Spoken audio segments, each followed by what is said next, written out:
nanti. Nah, ini kita ceritanya membedah ya Bapak Ibu ya. Kalau membedah itu kan diurai gitu, diurai semua apa sih isinya paket modul 1. Karena tahun lalu kan kita bulan apa ya kita mulai itu? Oktober ya Bapak Ibu ya, menjadi PP. Nah, sedangkan PP dengan fasilitator itu ya beda ya kerja kita gitu. Kalau kita kan luring dengan pendampingan individu ke guru-guru penggerak gitu. Tapi kalau nanti kita di angkatan 5, kita itu nanti daring gitu Bapak Ibu ya. Membantu menjadi teman belajarnya guru-guru penggerak. Calon-calon guru penggerak angkatan 5. Jadi kita benar-benar menjadi pionirnya untuk guru-guru penggerak. Jadi teman untuk membantu mempelajari paket-paket modul yang wajib mereka pelajari. Jadi sekarang kita mau belajar bersama itu sangat luar biasa Bapak Ibu. Nah nanti kita tunggu minggu depan atau 2 minggu lagi Pak Yusak dan Bu Ade akan ngeset kembali untuk paket modul 2 Bapak Ibu ya. Sampai nanti paket modul 3. Nah ini kita refresh sebentar gitu ya Bapak Ibu bahwa 10 ini ya, 10 submodul itu wajib dipelajari oleh calon guru-guru penggerak.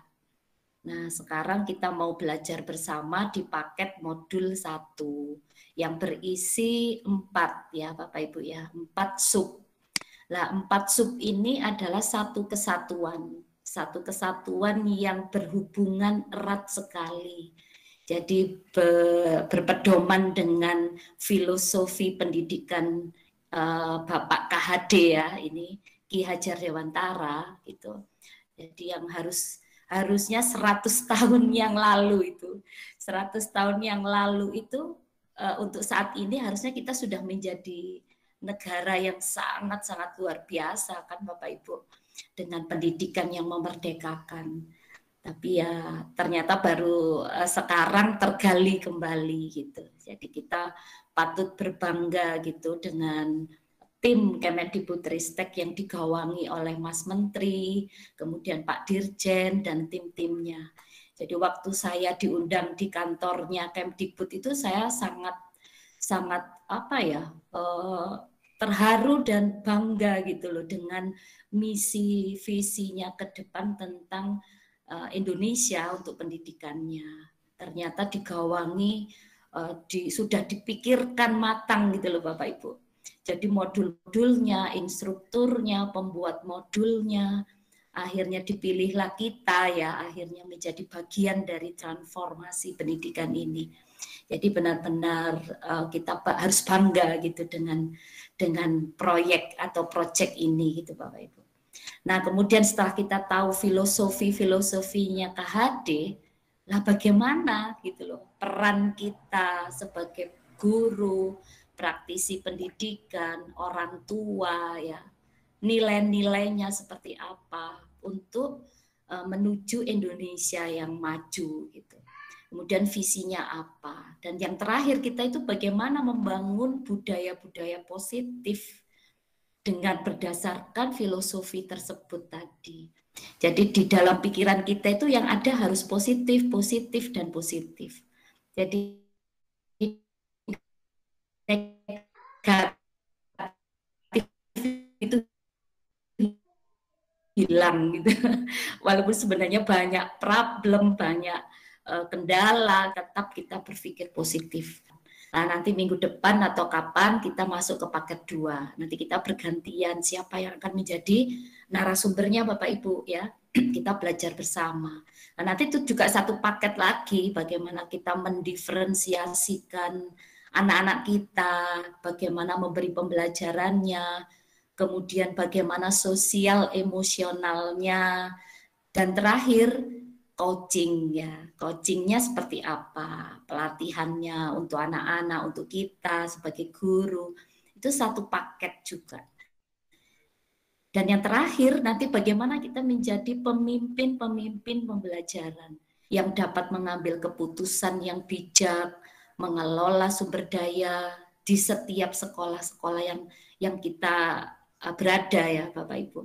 Kemudian kita membuat program-program sekolah yang berdampak pada siswa. Jadi modul-modul ini ternyata waktu saya tanya di kementerian, waktu itu kita diskusi waktu itu saya diundang habis habis sholat duhur ya, jadi makan siang saya diundang pas kebetulan emang saya waktu itu menerima penghargaan dari Metro TV, nginep di hotel Ambassador, waktu itu langsung ditelepon oleh Pak Dirjen untuk datang ke sana lah. Kita dari siang jam 1 sampai mau maghrib di gerak ini. Terus akhirnya muncullah sekolah penggerak juga itu. Aduh, luar biasa. Itu pengalaman yang tak terlupakan Bapak Ibu. Nah, sekarang kita langsung masuk ya Bapak Ibu. Jadi dari 4 submodul tadi kita gabung bersama. Nah, akhirnya menjadi suatu tema. Temanya adalah bagaimana nilai, peran, visi kita sebagai guru ya atau orang tua dalam membangun budaya positif yang pastinya berdampak pada murid berdasar pada filosofi Ki Hajar Dewantara. Tuh Bapak Ibu ya, ini Bapak Ki Hajar Dewantara yang 100 tahun lalu sudah luar biasa. Beliau adalah Menteri Pendidikan Indonesia yang pertama, yang dipilih oleh Bung Karno, Presiden kita yang pertama. Karena beliau adalah tokoh ningrat ya, yang dari Yogyakarta ya, dari Jawa. Jadi beliau benar-benar orang yang bisa memikirkan tentang anak-anak kita gitu. Jadi luar biasa dengan motonya apa Bapak Ibu ingat kan? Jadi sing ngarso sung tulodo ya, ing madya mangun karso tutwuri handayani ya kan. Jadi di depan itu kita jadi pemimpin, ing madya mangun karso itu kita di tengah ya. Madya itu tengah Bapak Ibu ya, karena itu bahasa Jawa. Jadi kita itu menjadi teman. Jadi menjadi sharing ya, teman sharing. Kemudian kalau tutwuri handayani kita di belakang. Nah, kita di belakang itu menjadi pendorong, menjadi motivator gitu untuk di komunitas kita ya intinya. Jadi luar biasa sekali. Nah, ini inti dari filosofi pendidikan KHD Bapak Ibu. Jadi yang pertama adalah pendidikan itu sebenarnya adalah tempat persemaian benih-benih kebudayaan. Itu loh, saya sampai terharu ini ada apa ya waktu itu saya mikirnya hubungan antara pendidikan kebudayaan. Kenapa kok pendidikan itu merupakan tempat bersemainya benih-benih gitu loh kebudayaan. Ya, kita gali di sini.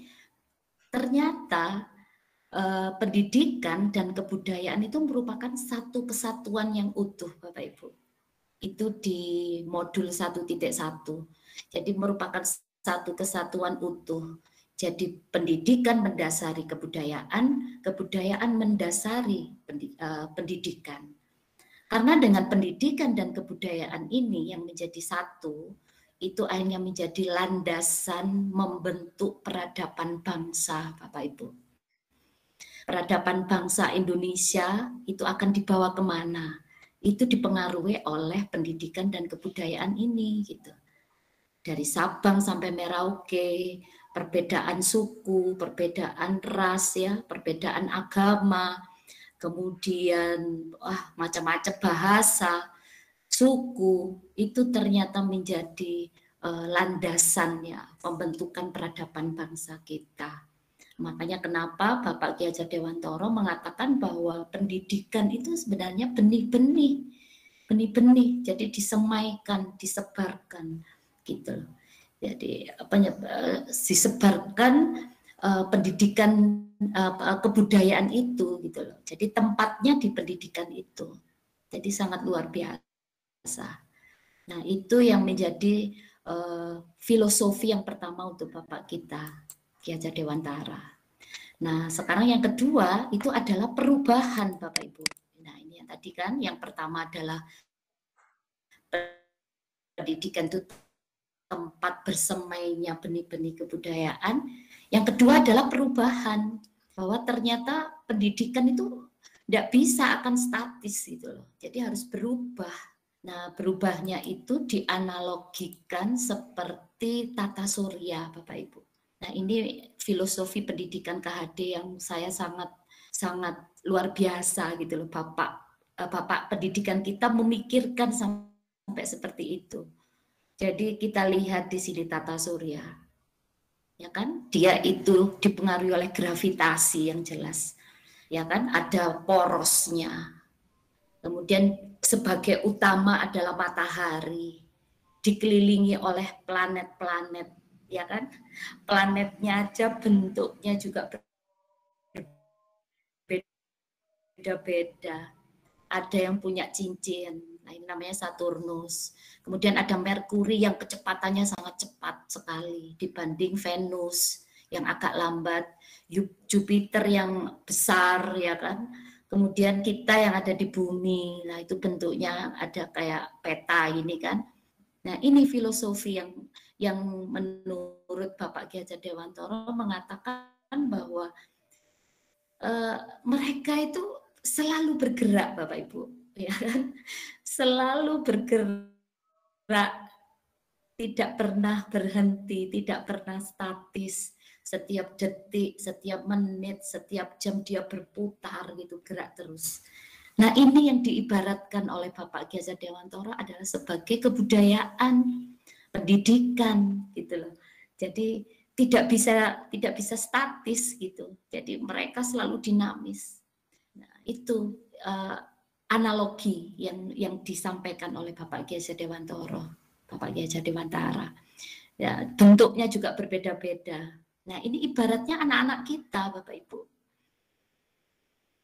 Ya kan? Anak-anak kita juga seperti ini. Jadi ada yang modelnya seperti Merkuri, ada yang seperti Mars, seperti Saturnus, dan dia tidak mungkin akan sama, Bapak Ibu. Ya kan? Karena apa? Ya karena unik itu tadi, dia mempunyai kelebihan, kekurangan, ya kan? Akhirnya mereka saling bertukar, ya, bertukar kebudayaan istilahnya, atau bertukar ilmu, pengalaman, ya seperti saat ini kita ya belajar bersama, saling sharing, ambil positifnya dari A, B, C, D gitu kan. Nah tujuannya apa? Ya untuk menguatkan identitas masing-masing kebudayaan tersebut gitu loh, saling dikuati gitu loh.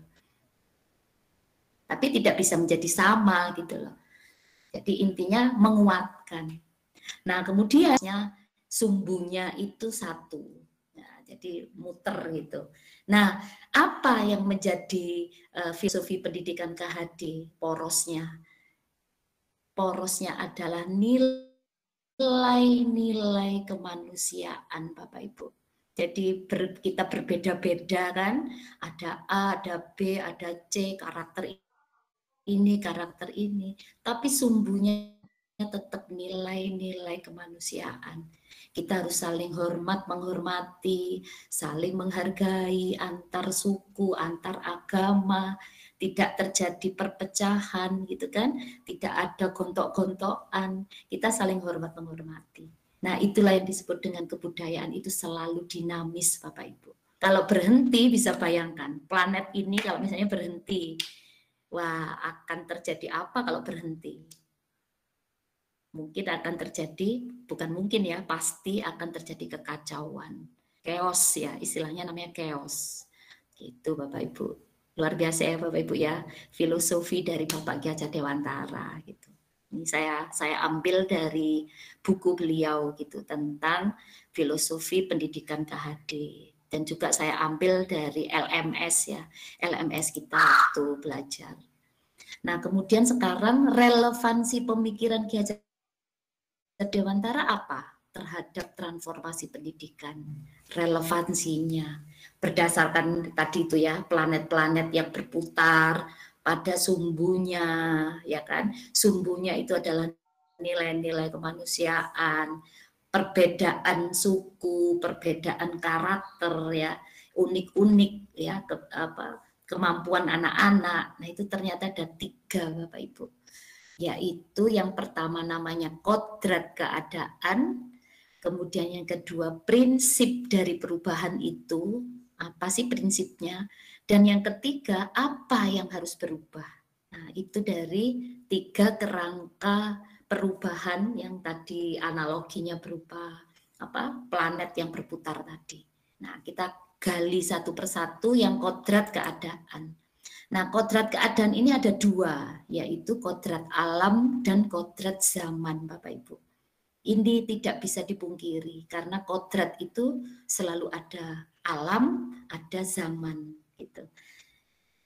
Nah, yang alam seperti ini, Bapak Ibu ya. Jadi kita ibaratnya seperti Pak Petani. Anak-anak ini benih yang tadi itu ya, benih, persemaian benih. Kebudayaan itu tadi, nah itu ibaratnya anak-anak kita.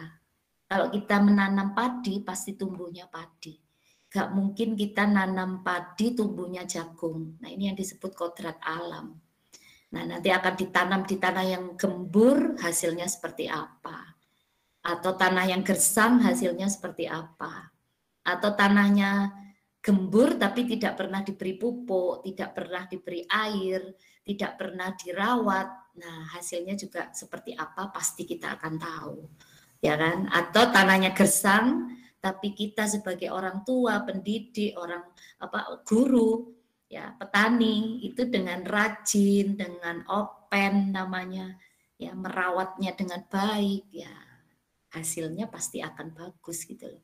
Sampai dia tidak tidur ini Bapak Ibu untuk mau panen ini mau panen dia tidak tidur, takut nanti padi-padinya dimakan burung atau wereng ya, jadi hanya diberi orang-orangan ya. Inilah kodrat alam Bapak Ibu ya.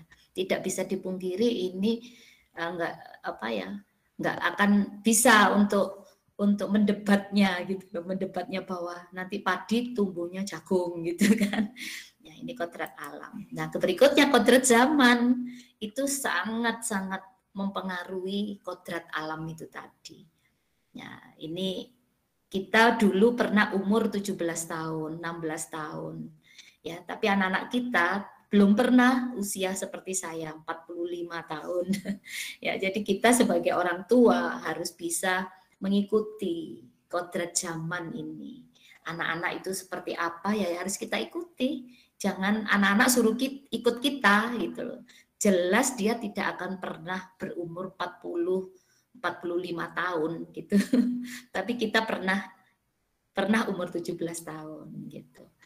Nah, anak-anak kita sekarang itu kan waktu masih dalam kandungan aja sudah teknologi loh kan, pakai USG gitu kan. Lah apalagi sekarang mereka sudah zamannya kayak gini, wis tambah canggih mereka. Karena belum lahir aja sudah IT. Gitu. Nah kita dulu belum ada IT. Nah tapi harus kita ikuti zamannya. Nah contoh kita, nah ini sekarang dari Sabang sampai Merauke kita belajar bersama, difasilitasi secara virtual. Nah kalau kita tidak bisa mengikuti kodrat zaman ini, ya kita nggak bisa belajar bersama kan Bapak Ibu. Nah itu. Nah yang kedua, nah, tadi kan ada 3 ya, 3 kerangkanya. Nah, kerangkanya adalah 1 kodrat keadaan, yang kedua adalah prinsip perubahan. Nah, prinsip perubahan ini Bapak Ki Hajar Dewantara mengatakan 3 ya, asas trikon namanya. Tri itu 3, kon itu ada kontinuitas, konvergensi, yang ketiga adalah konsentris Bapak Ibu. Ya, jadi disebut asas trikon, disingkat 3 kon gitu. Nah, itu Bapak kita Ki Hajar Dewantara yang mengatakan seperti itu. Nah, kenapa beliau bilang trikon ada hubungannya dengan pendidikan? Karena intinya kontinuitas, konvergensi dan konsentris ini bertujuan agar seperti orbit planet tadi itu tadi, ya kan, bahwa anak-anak itu biarlah berputar sesuai orbitnya masing-masing. Jadi pendidikan itu harus memerdekakan untuk mereka. Bukan berarti nggak ada pelajaran, dibiarkan, itu bukan. Tapi tetap ada porosnya. Nah, poros-porosnya itu ada, yaitu nilai-nilai kemanusiaan itu tadi. Nah, sekarang kita gali apa itu kontinuitas. Kontinuitas itu kita harus melakukan dialog kritis tentang sejarah. Ya, kita tidak memungkiri bahwa sejarah itu selalu mengikuti kita. Ya kan? Dalam bergerak maju ke depan kita tidak boleh lupa akan akar-akar nilai budaya yang hakiki, Bapak Ibu. Ya, contoh sekarang, ganti menteri, kebijakannya baru, kemudian kurikulumnya baru. Nah, terus dianggap kurikulum yang lama tidak bagus gitu ya. Itu bukan berarti bahwa ganti menteri, ganti kebijakan gitu. Karena adanya ini tadi kontinuitas Bapak Ibu ya. Karena yang lama itu bukan berarti tidak bagus. Justru yang lama inilah yang menjadi sejarah untuk kedepannya ini. Nah, nanti berikutnya berubah lagi Bapak Ibu, karena itu tadi kan ya, seperti filsafat planet tadi, analoginya planet tadi, bahwa kita harus selalu berubah, berputar ya kan, sesuai porosnya. Jadi kalau kita statis terus ya nggak bisa, karena pendidikan itu selalu berubah gitu. Itu kontinuitas, tidak melupakan sejarah terus menerus gitu ya. Yang kedua konvergen. Nah, konvergen mengumpul ya, bahwa pendidikan itu harus memanusiakan manusia dan memperkuat nilai kemanusiaan. Ya, seperti tadi itu yang poros. Nah, porosnya adalah nilai kemanusiaan, mengumpul di situ. Gitu. Jadi kita dari Sabang sampai Merauke ya itu tetap fokus di nilai kemanusiaannya. Jadi kita saling hormat, menghormati, mengumpul di situ. Itulah istilah namanya konvergensi. Dan yang terakhir konsentris.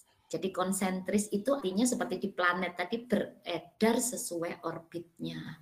Artinya pendidikan itu harus menghargai keragaman dan memerdekakan pembelajar. Karena setiap orang itu berputar dan beredar sesuai orbitnya. Artinya anak-anak kita itu mempunyai kemampuan yang berbeda-beda, unik gitu, tidak bisa disamakan. Gitu ya Bapak Ibu.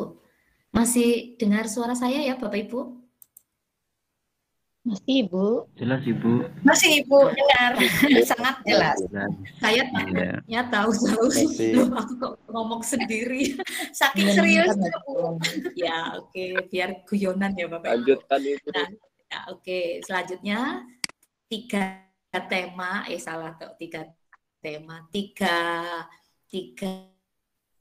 relevansi itu tadi. Satu apa Bapak Ibu sambil mengingat.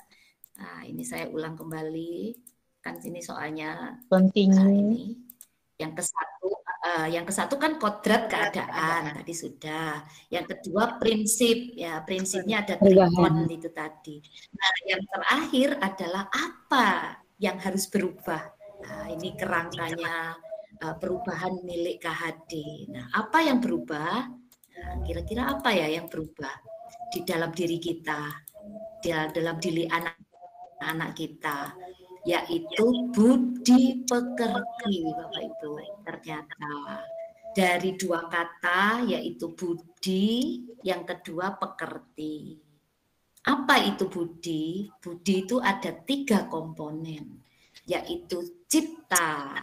Cipta itu pemikiran ya, jadi pola pikir, olah berpikir ya. Yang kedua adalah rasa. Rasa itu adalah perasaan ya. Yang ketiga adalah karsa. Karsa itu kemauan. Yang pekerti itu adalah tenaga atau raga. Itu Bapak Ibu yang harus berubah. Jadi di sini Bapak Ki Hajar Dewantoro mengatakan apa yang berubah pada pendidikan yaitu harus budi pekerti. Bahwa di sini kita itu olah cipta. Olah cipta itu ibaratnya kita harus menajamkan pikiran kita. Olah rasa itu artinya kita harus memperhalus rasa. Olah karsa artinya kita memperkuat kemauan kita. Yang terakhir adalah olahraga atau olah tenaga, yaitu menyehatkan jasmani. Jadi kalau kita pemikiran kita sehat, perasaan kita sehat, kemauan kita kuat, kemudian badan kita sehat, itu akan terjadi keseimbangan yang luar biasa, Bapak Ibu. Nah, kita harus untuk anak-anak kita buat seperti itu. Hilang satu aja, misalnya cipta itu pemikiran kita hilang gitu. Waduh, sudah rasa kita kepikiran, kemauan jadi berkurang, tenaga kita jadi waduh jadi males gitu, ya kan? Jadi olah cipta, olah rasa, olah karsa, olah raga itu harus jadi satu. Nah, itulah yang menurut Bapak Ki Hajar Dewantoro mengatakan bahwa pendidikan harus holistik dan seimbang. 4 ya Bapak Ibu ya, yaitu menajamkan pikiran, memperhalus rasa, memperkuat kemauan, dan menyehatkan raga kita, jasmani kita. Nah, biar apa 4-empatnya menjadi suatu yang seimbang ya, seimbang atau menjadi holistik, itu bahwa dengan kesempurnaan budi pekerti itu tadi akhirnya akan membawa anak-anak kita pada kebijaksanaan. Akhirnya kita menjadi orang yang bijaksana, menjadi orang yang lebih menghormati anak-anak kita, ya kan? Ini jadi bahwa pendidikan dan pendidik yang memandang anak itu dengan rasa hormat. Kemudian dengan suci hati mendekati sang anak.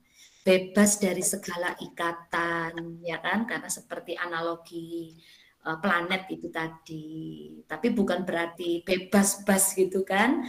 Tapi tetap ada porosnya tadi, yaitu nilai-nilai kemanusiaan. Kemudian tidak untuk meminta suatu hak kepada anak kita, namun untuk berhamba pada sang anak. Ya, ini berhamba itu dalam tanda petik benar-benar masuk gitu loh ya, tajam itu artinya menghamba pada anak itu bukan berarti kita nyembah-nyembah ke anak, bukan, tapi itu makna yang sangat dalam gitu loh, bahwa kita itu harus menghormati, mendekati anak-anak, tidak menuntut terlalu tinggi kepada mereka, disesuaikan dengan kemampuan yang mereka punyai. Akhirnya dengan begitu anak-anak kita akan terbawa dalam kebijaksanaan gitu loh Bapak Ibu. Akhirnya nanti suatu saat dia akan menjadi pemimpin, ya akan menjadi generasi abad 21, ya kan?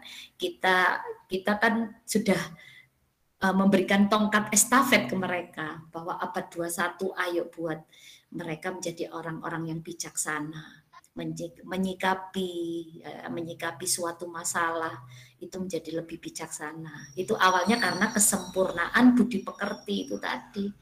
Olah rasa, ya kan? Olah karsa, ya kan? Olah raga tadi, olah cipta juga. Nah, sekarang peran kita seperti apa? Nilai dan peran kita. Ini di modul 1.2. Nah, peran kita adalah 2, Bapak Ibu. Menjadi desainer dan menjadi pengembang pembelajaran. Desainer, nah, kita jadi desainer, bukan desainer bikin baju ya Bapak Ibu ya, tapi desainer pembelajaran. Kemudian kita jadi pengembangnya. Nah, itu nilai dan peran kita Bapak Ibu. Sebagai guru, orang tua, atau apa lagi ya, pendidik ya, bisa bebas lah, apapun lah, itu kita menjadi ini. Nah, karena ibaratnya pakai teori Carroll and Tomlinson ya, The Equalizer, itu mengatakan bahwa anak-anak itu seperti ini kan dia punya otak yang ABC, ada sain ya kan. Ini maksudnya anak-anak itu beragam.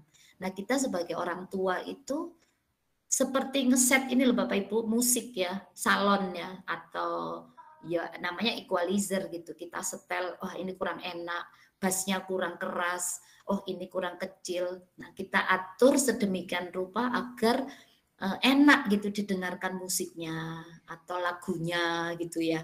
Itu dengernya enak. Yaitu teorinya Tomlinson mengatakan bahwa equalizer itu ini gitu loh. Oh ini kurang enak, ini kebanteran gitu, ini kekerasan gitu. Nah, itu Bapak Ibu ya. Nah, nilai kita sebagai guru ada 5. Kita jadi mandiri, kita harus reflektif, kita harus kolaboratif, harus inovatif, dan yang jelas berpihak pada murid. Itu nilai kita.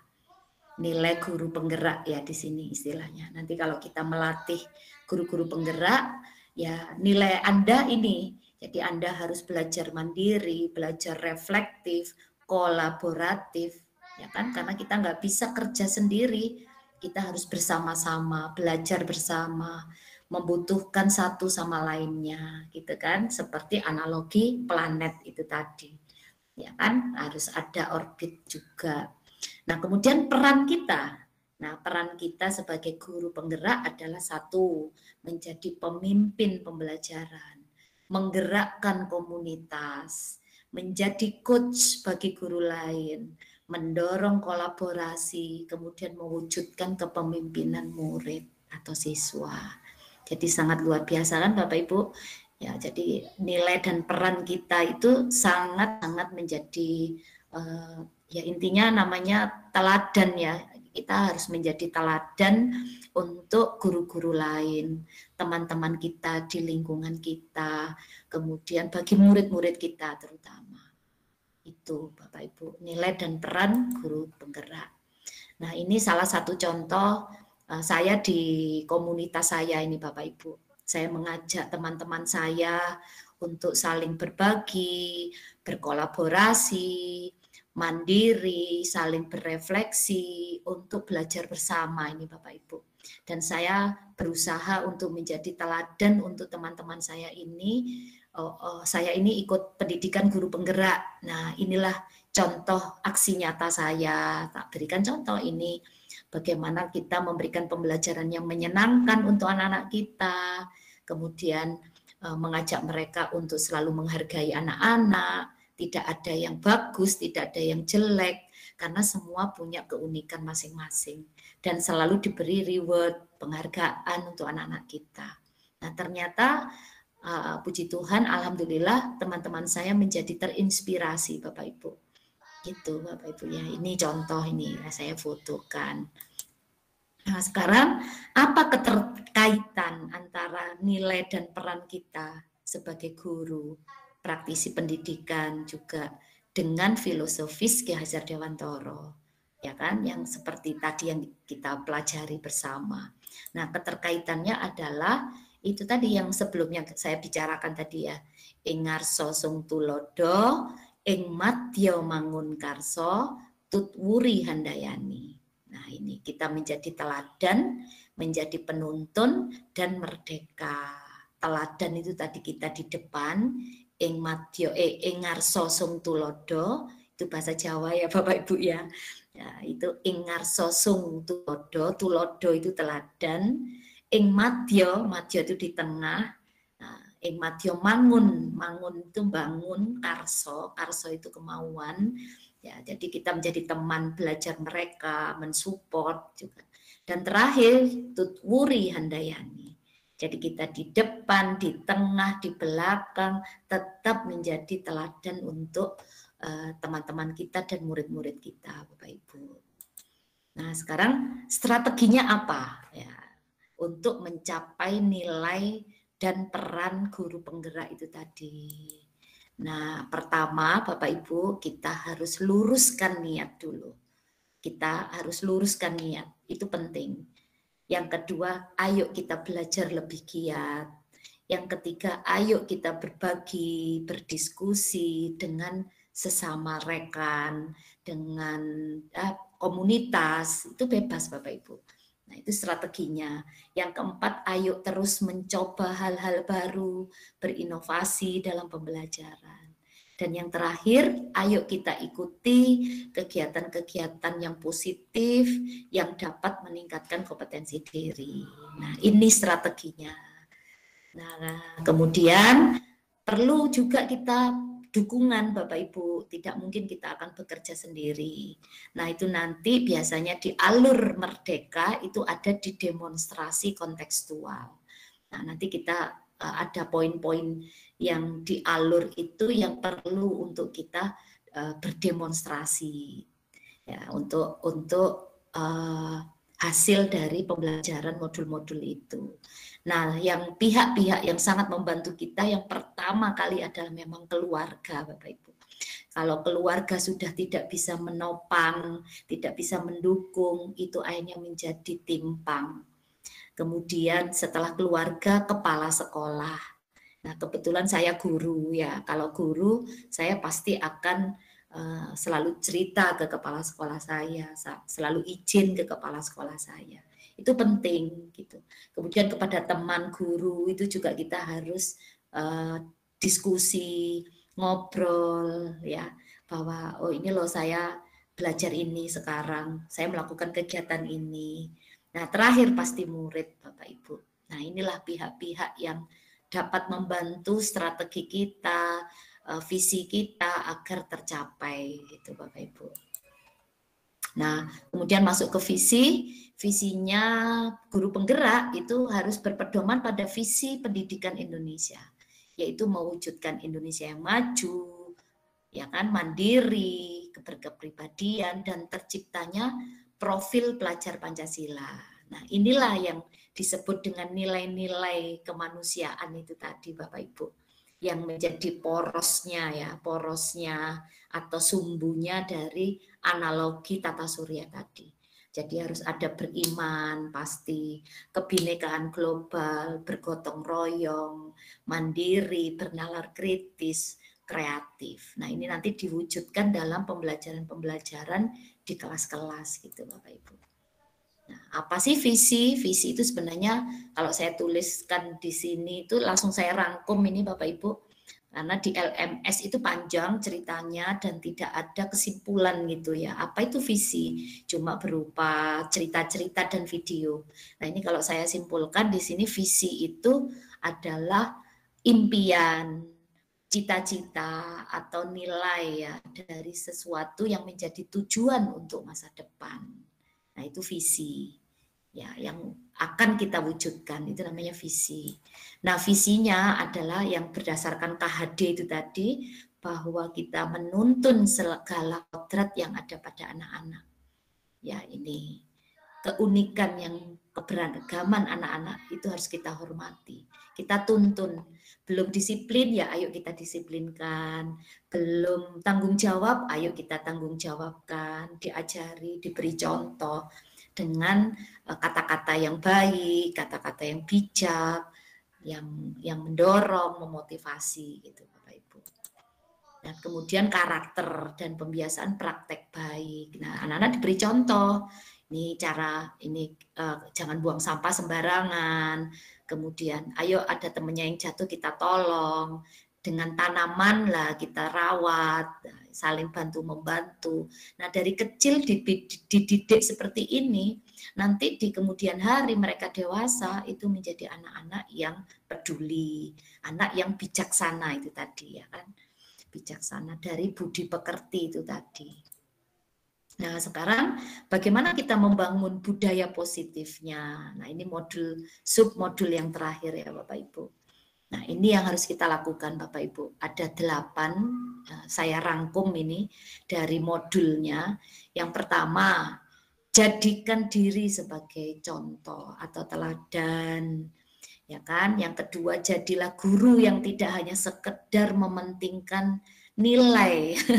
Jadi pendidikan itu enggak hanya cari nilai, kita ngajar, siswa belajar, itu tidak hanya itu Bapak Ibu ya. Pendidikan yang di sini itu yang persemaian benih-benih kebudayaan itu tadi, ya ini kita selalu memberikan karakter yang positif untuk anak-anak, mengapresiasi usaha murid, ya kan, mengajarkan nilai moral, ya kan, dalam pembelajaran. jujur pada diri sendiri, terbuka pada kesalahan, mengajarkan etika, sopan santun, memberi kesempatan ya untuk anak-anak belajar berani untuk memimpin. Terus tambah lagi kita harus berbagi pengalaman dan cerita inspiratif kepada anak-anak kita, kepada teman-teman kita. Dan itu tadi bukan kita pamer, bukan kita show up gitu, enggak. Tapi kita memberikan pengalaman untuk menjadikan inspiratif untuk yang mendengarkan, melihat gitu. Akhirnya, wah aku tak pengen belajar gitu. Nah itu harus jadi dibangun ya, dibangun dari anak-anak kecil ini. Jadi sejak kecil maksudnya, sejak dini harus dibangun, kita harus selalu positive thinking gitu loh. Jadi bukan ini negatif, tapi ini positif nak. Jadi ceritakan pengalamanmu. Kemudian mengembangkan literasi, itu pasti. Karena dengan literasi, anak-anak didik kita menjadi berpikir kritis, kreatif, bernalar gitu. Jadi tidak hanya, oh pokoknya ini, pokoknya ini. Nah itu nggak boleh. Ini cara membangun ya apa yang harus kita lakukan budaya positif di sekolah, cara membangunnya. Nah, sekarang bagaimana? Nah, ini bentuk nyatanya. Ya, ini tadi ya satu ya kita harus mengajari anak-anak didik kita sosialisasi tentang diskusi yang baik misalnya. Kalau ada orang bicara, jangan menyela pembicaraan ya. Tidak boleh memaksakan pendapat. Nah, itu salah satu contoh. Nah, itu anak-anak diajarkan Bapak Ibu. Itu bagaimana cara ini ya untuk menjalin budaya, membangun budaya positif. Yang kedua, tunjukkan sikap konsistensi. Nah, konsisten itu penting. Komitmen juga. Terbuka, dapat dipercaya. Nah, itu tunjukkan ke anak-anak. Karena kita menjadi teladannya. Nah, kemudian yang tidak kalah penting, dilibatkanlah orang tua. Karena orang tua ini harus tahu gitu loh kegiatan anak-anak, putra-putrinya. Kemudian membuat kesepakatan kelas. Nah, kita di dalam lokakarya, di dalam diskusi virtual gitu kan, kita harus membuat kesepakatan kelas ya waktu itu di lokakarya 1, 2 sampai 9 kemarin. Jadi biar tidak melanggar gitu loh kesepakatan itu. Kemudian guru tidak bersikap menghakimi, kemudian lebih evaluatif dan reflektif terhadap kesalahan siswa. Melakukan pembiasaan positif ya, seperti berdoa sebelum dan setelah. Terus melakukan budaya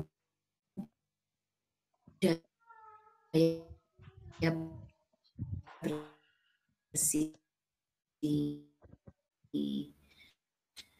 menjalin ikatan emosional antara kita ya dengan guru tanpa merasa terbebani. Nah, itu ya Bapak Ibu bagaimana cara kita menjalin hubungan dengan siswa untuk membangun budaya positif di sekolah. Dengan teman sejawat juga perlu kita buat budaya-budaya positif Bapak Ibu. Nah, sekarang terakhir posisi kontrol pendidik. Nah, ini juga penting. Salah satu dari submodul 1.4. 1.4 kan membangun budaya positif. Nah, kita sebagai pendidik kadang kan nggak sadar momok untuk anak-anak gitu loh. Ada lagi malah menjadi sahabatnya gitu. Nah, itu ada 5 jenis posisi kontrol pendidik Bapak Ibu. Yang pertama adalah pemberi hukuman, yang kedua pembuat rasa bersalah, yang ketiga teman, yang keempat pengawas, yang kelima fasilitator. Nah, kita masuk di mana ya kira-kira gitu kan. Nah, itu waktu saya belum mengikuti pendidikan guru penggerak, waktu itu belum jadi PP, waduh saya itu salah satu di situ Bapak Ibu.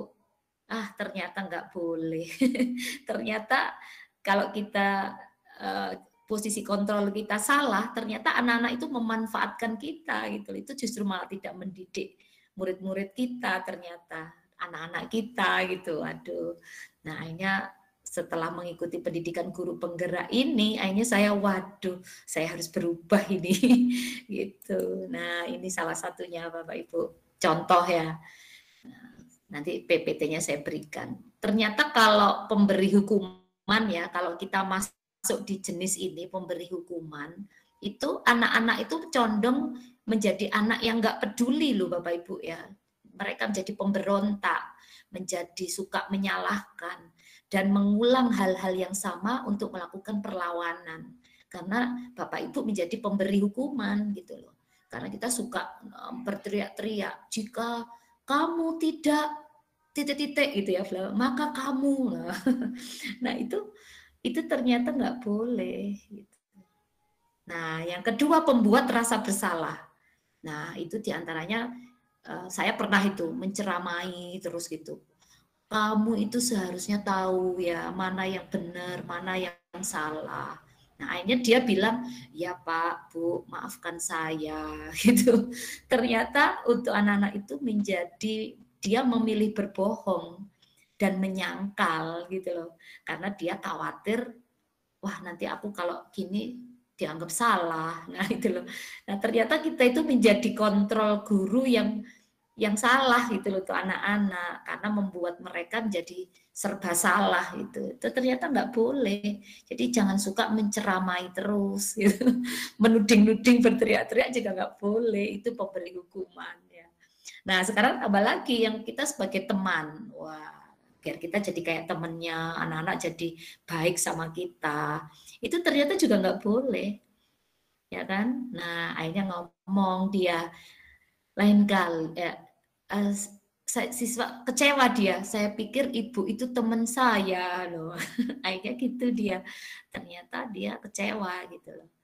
Siswa akan memilih berbohong dan menyangkal, dia khawatir salah juga gitu, tidak percaya diri itu karena dianggap temennya, malah jadi berani dengan kita gitu loh kan. Itu biasanya memaklumi kita terlalu iya wis nggak apa-apa gitu. Nah, itu nggak boleh ternyata. Nah sekarang jadi pengawas juga nggak boleh. Kita kontrol pendidik sebagai pengawas juga nggak boleh. Yaitu selalu buat aturan-aturan. Wah aturannya seperti ini.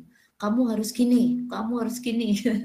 Mencatat, wah selalu dicatat sama kita itu, sama guru yang posisi kontrol seperti ini. Nah, siswa menjadi tidak disiplin ternyata. Kalau disuruh mandiri juga susah gitu. Nah, ini dia selalu berorientasi pada hukuman dan hadiah. Terakhir fasilitator. Nah, kalau fasilitator itu siswa jadi berinisiatif, perubahan diri.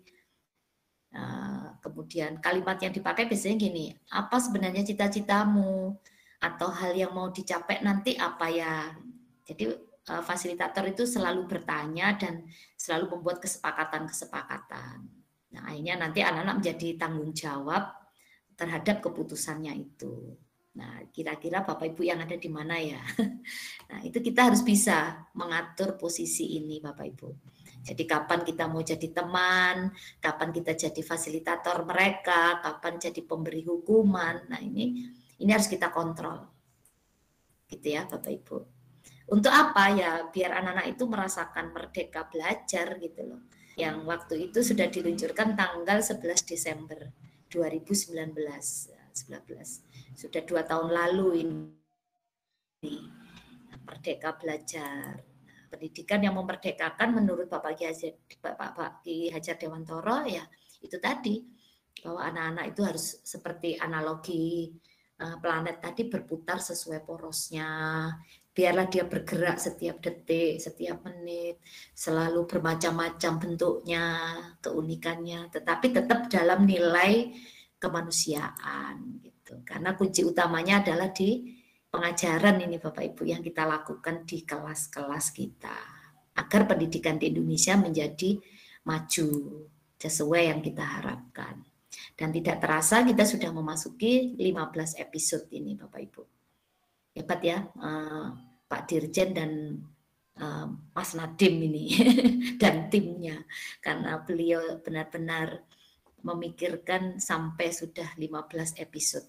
Yang terakhir adalah tentang kurikulum merdeka itu tadi. Ya, kurikulum prototipe. Nah, jadi kesimpulannya Untuk paket modul 1 ini Bapak Ibu, kesimpulannya ini saya rangkum sendiri, istilahnya namanya grow mindset ya, grow mindset atau pemikiran yang selalu berubah ya, berkembang. Bahwa kesalahan dalam belajar itu wajar Bapak Ibu. Jika diterima, dikomunikasikan dan dicarikan jalan keluar, belajar dari kesalahan itu akan menstimulus perkembangan otak anak-anak kita. Nggak apa-apa salah itu, nggak apa-apa. Jangan takut gitu loh. Harus kita budayakan anak-anak nggak takut gitu loh. Terus yang kedua, belajar itu bukan cepet-cepetan, tetapi belajar memahami, bernalar, menerapkan, serta mampu menilai dan berkarya secara mendalam. Itu namanya belajar. Kemudian yang ketiga, ekspektasi guru yang positif tentang kemampuan murid-murid kita akan sangat mempengaruhi performa anak-anak kita. Kepedeannya ya. Kalau kita nggak positif, nanti anak-anak jadi tidak percaya diri. Nah, itu hati-hati Bapak Ibu. Jadi ekspektasi guru yang positif itu mempengaruhi performa anak-anak kita. Yang keempat, setiap anak-anak itu unik, memiliki peta jalan belajar yang berbeda. Enggak perlu dibanding-bandingkan dengan teman-temannya, karena mereka punya keunikan, keberagaman yang berbeda-beda. Kita harus menghormatinya. Ya. Kemudian yang kelima, lingkungan belajar bisa fisik dan psikis di sekolah dan rumah yang kondusif itu berpengaruh pada pencapaian hasil belajar yang optimal. Yang kondusif ya. Berikutnya yang keenam, melatih dan membiasakan peserta didik selalu melakukan self-assessment, yaitu penilaian diri, mulai dari diri ya. Terus kemudian penilaian antar teman, peer assessment, kemudian refleksi diri, pemberian umpan balik atau yang disebut peer feedback itu harus dilatihkan untuk anak-anak kita dan dibiasakan. Dan yang terakhir, memberikan apresiasi, memberikan pesan, memberikan umpan balik yang tepat, itu ternyata membawa dampak yang luar biasa untuk anak-anak kita. Nah, itulah kesimpulan dari paket modul 1 ini Bapak Ibu. Ternyata filosofi pendidikan KHD itu benar-benar memang penting gitu loh Bapak Ibu. Makanya 100 tahun ini yang berikutnya ini dari 100 tahun yang lalu baru tergali saat ini Bapak Ibu. Jadi semoga lewat tangan-tangan kita ya Indonesia akan menjadi negara yang peradaban bangsanya menjadi luar biasa. Karena pendidikan itu adalah kebudayaan, kebudayaan adalah pendidikan dan selalu berubah Bapak Ibu. Terima kasih, itu saja yang bisa saya sampaikan. Mohon maaf, beribu-ribu maaf jika tutur kata, tindakan saya mungkin ada yang belum berkenan. Saya mohon maaf yang sebesar-besarnya. Terima kasih, saya kembalikan ke Bu Ade. Luar biasa sekali. Berikan aplausnya buat Bu Enang. Materi yang luar biasa. Karena pesertanya orang-orang keren-keren.